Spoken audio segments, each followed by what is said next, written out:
So today we're out in a house in McKinney. This was a referral from one of the neighbors that was down the street from us that we did some work for. They really liked it, called up their friend, and we came into some landscaping that hadn't been touched in probably the past 10, 15 years or so. A lot of it had died in the freeze that happened 2 years ago.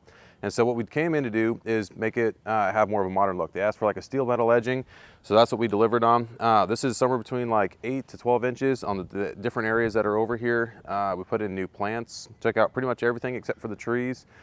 Put in whale tongues over here, color guards, salvias, grasses, a couple different types of cactus and bushes. And a lot of the plants are kind of small right now, but as they grow in and fill this in, it's going to look really, really good. Low maintenance, maybe a couple bushes to trim in the fall, and that is it.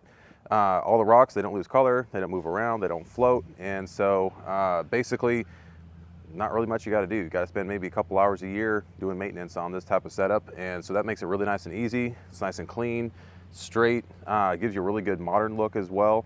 And it's kind of hard to see where it is right now, but you've got lighting all along everywhere, accenting as well the front of the house. So when it's nighttime and when your friends is trying to find your house way down the street, your house is going to pop out. Just tell them the one with the lights. And it's not too bright where it's blinding people, but it really does add that pop of color.